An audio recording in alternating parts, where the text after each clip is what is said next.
I've just seen Hokum, which is a horror movie. The first thing I've got to say is the transition from Parks and Recreation to movie star is well underway for Adam Scott. Obviously playing the beloved Ben Wyatt in that programme. Well, here he is starring in this folk horror movie set in Ireland. Beautiful, gorgeous Ireland. So it's Saturday night, right? This is the perfect Saturday night movie, I've got to say, because it's one of those horror films that kind of is spooky, but is also a little bit silly and is a little bit cool as well at the same time. The fact that it's set in Ireland gives it this really strange vibe. Everybody that's in it is either funny, serious, or a little bit of both. And I think it succeeds on a few levels. So because it's Saturday night, let's get out of here, let's drive home and talk about the new horror movie, Hokum. So the thing about Hokum is that I found it a kind of run-of-the-mill horror film, but I think the way that this is filmed is really gorgeous. I think the settings, you know, they've got that like gothic horror house thing going on, that gothic horror mansion vibe going on. And Adam Scott is fantastic. He is a grumpy, grouchy, miserable novelist. And from the very second this movie opens, it already gives us a couple of jump scares. And that's what this film's got a lot of. It's got a lot of jump scares. It's extremely bright in here for being the dark, which is interesting because Hokum is very dark. Yeah, it does suffer a little bit from dark film syndrome, which kind of plagued movies like 10 or 15 years ago, where everything was so dark you couldn't see what was going on. Well, this one is kind of a little bit similar, but this is done on purpose. And that's okay, we can cope with that. The cinema where I saw it always does a really good job of the projection. I think to be able to appreciate this film as it looks, you probably have to have a cinema with a decent projection and somebody that's put in a new bulb in the projector recently. Because my goodness me, you could most definitely sit there going, what? I can't quite see this. But if we get over that, I think we can safely say that this film is an interesting piece of work and it's an enjoyable piece of work.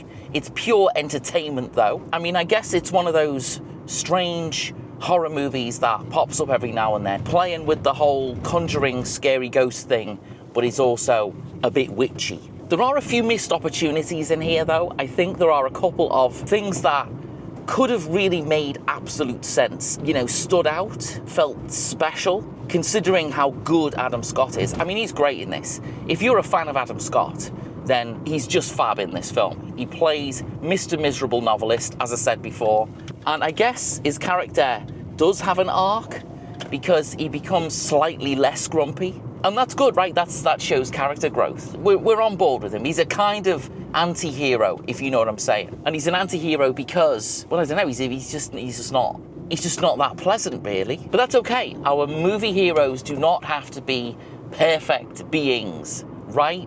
So this is my initial reaction to this movie. You know, I've just seen it. I've just been in the cinema. I've just come out of there, and it's all about the feelings. And it's made me feel like I enjoyed it. It's made me feel like I've seen a film that I'm not necessarily that interested in seeing again, but I'm glad I saw it on the big screen because the atmosphere is another thing about this movie that works really well. It's setting that old hotel really great. I mean, give me a horror story in an old hotel any day of the week, and I'm all good with it. That's what they do here. They do that old trope. It's one of those hotels where you think, well, how does this place make any money? It closes for the season. What season does it close for? I do not know. We live in a world where hotels are open all year round, and it's like, I don't even know when a hotel season is. What is that? But anyway, it closes for the season for a reason, and it's, you know, so the plot can happen, I suppose. Now, scares. How many scares are in this film? That's the question we need to answer about all horror films. Absolutely, because, you know, the whole point of it is it's either a scary horror film or it's a weird horror film or it's a, I don't know, I mean, whatever Exit 8 is, for example. Hokum is a scary horror film, and they do that little game where everything goes silent for a second. You expect the jump scare to happen, and it doesn't happen. Or you expect the jump scare to happen, and it does happen. It plays that game, you know, that sort of will it, won't it game, and that puts you on edge because you're expecting the big shrieky, shouty noise, and it doesn't happen, and you're like, oh, and it puts you a false sense of security and all of that, and then it's anyone's game. What's going to happen next? They could jump scare it, they could just quietly let it go. All in all, the scary parts of this film are most definitely scary. Some of the visual imagery is a little spooky, let's be honest. And there's no spoilers. I'm not going to give any spoilers away neither, because we don't do that here on this channel. But, you know, I guess the story that's built around the ideas of the scares and things like that, all of the pieces are in place to make this an interesting movie that you can enjoy. Because that's what this is, an enjoyable piece of work. And that's kind of all that it is, though. I don't think there's anything deep buried within that you can grab onto with this. I think it's just surfacey, but it's not shit surfacey. It's good surfacey, enjoyable surfacey. We spend a lot of time with Adam Scott's character, and I think it would have been great if we'd have spent some more time with some of the other characters as well, because there are some great people in this film. There are some really good characters, you know? Interesting characters I wanted to see more of. I wanted to see more backstory and more banter, or whatever you want to say. I wanted to see more of that, I think.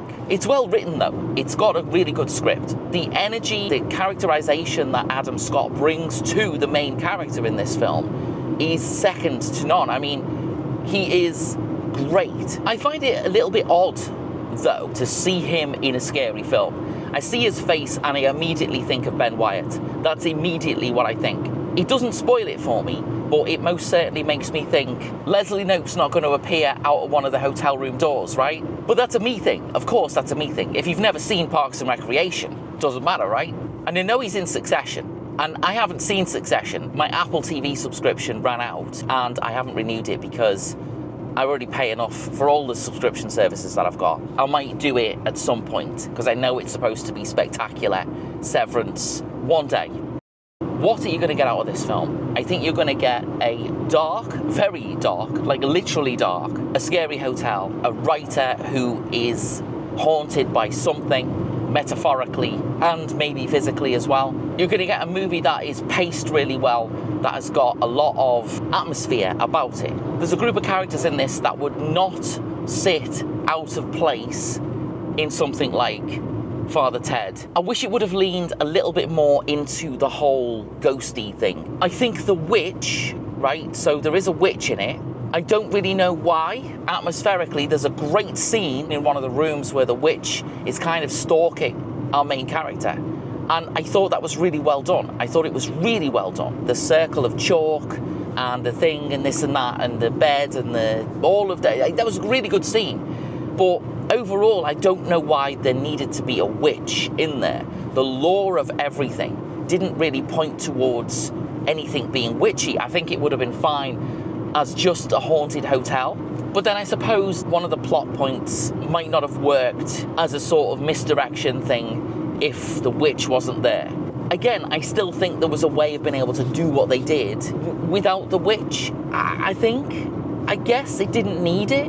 I'm starting to think to myself, why? Why are 2026 horror films all featuring witches? What is it? What's going on? Now, of course, there are some incredible witch movies, and I'm not complaining about that. You've got Weapons, right? Weapons, amazing. You've got a load of other stuff that's come out this year that has a witchy theme to it. I don't think this film needs that witch element to it. I think it would have been fine without it. I think folktales are amongst my favourite type of horror movies. Oddity is another folktale horror movie, but Oddity is so brilliant. Oddity does everything perfectly. It's all balanced out really well, and it's very strange. It's very weird. The imagery in it is odd, hence the name Oddity, I suppose. It's got a nasty vibe to it, and that's what also makes it scary. But this doesn't really have that. This kind of goes for it and misses a little bit in terms of a dreaded vibe. And again, I suppose that's a bit of a shame, but that's okay because visually it's really good. I mean, it is beautiful to look at, despite it being dark. The framing of everything is gorgeous. And the room, no spoilers, the room is really scary. I mean, that's a scary place. It's a dusty, webby, horrible, I don't know what's in the jacuzzi. No idea. but whatever's in there looks disgusting. So they get that atmosphere of that room right. They get the atmosphere of the elevator that you go to the room in. It is perfect as well. It's scary and freaky and OMG, you know? Okay, we pulled over to talk a little bit about the director of Hokum. So this film is written and directed by Damian McCarthy. Earlier on, I mentioned a movie called Oddity, right, as a sort of something that's better than this. Well, would you know, he directed Oddity. He also directed a movie called Caveat, which I haven't seen, and I think that's from 2020. If we talk a little bit about Oddity for a second, because not only did he direct Oddity, but he also wrote Oddity. Now, if you've not seen it, I can only recommend it, and I can only recommend it highly because it is great. Oddity is fantastic. It is definitely a film with atmosphere, with true atmosphere about it. It's got bags of personality. And, you know, it's only a quiet little thing, and it's a spooky little thing, but it's a real affecting thing. And it does its folklore really well. I think Oddity does its folklore brilliantly. You've got that odd sort of sister character. She's really weird, but she's also a very sympathetic character. I don't know, kind of a melancholy thing. She's got this atmosphere of dread and hysteria, a little bit of hysteria. I don't know, she's great. And everybody in Oddity's great, including this thing, whatever that is. It sits there and it doesn't do anything throughout the whole film. And you just kind of go, what the fuck is this? Oh my goodness. And it works. The whole thing works. And that's why it's a little bit disappointing that Hokum isn't quite as good as that. In fact, it's not that Hokum isn't quite as good as that. It's that Hokum isn't really close to being as good as Oddity. If you've never seen Oddity, you've got to see it. I recommend it. But there is a point to it all. There is a point to it all. Adam Scott's character, he plays Bowman. Very strange name, but there you go. He's a novelist. He writes books. That's what he does. There is a connection between the hotel and Adam Scott's character. That's something that wasn't developed enough either, I don't think. But, you know, despite my reservations about this movie, it has done really well in critic circles. Rotten Tomatoes, for example, it's got a really huge score, 89%, I think. And Metacritic has given it 77 out of 100, which, again, is really high. I mean, that's pretty good. But for me, I don't know. I don't think it's quite as good as that. The settings are great. The directing is great as well. The acting is great. All of the things are great. It's just missing something. Don't know what it is. Well, actually, I do kind of know what it is. And I think it's that confused thing between witch and ghosts. It's trying to combine the two things, and I don't think it quite works. Okay, all right, let's start her up, carry on home, and then we'll sum it up or whatever.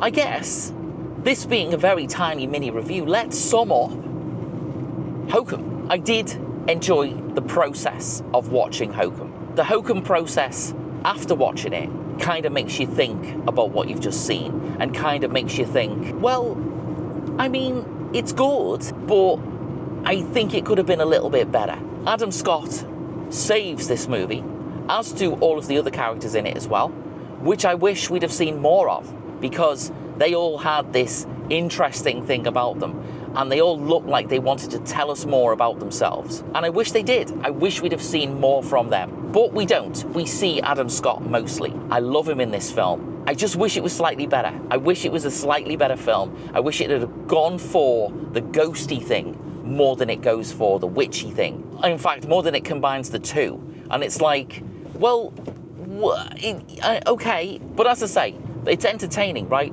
And that's the beginnings of enjoying a movie and having a good time at the cinema. It's not a great film. It's just not a bad film. So, you know, if you've seen Hokum, let me know what you think in the comments. Do you agree with me? Do you think that it's the best horror film you've seen in 2026? Or do you think it's all right, could have been better?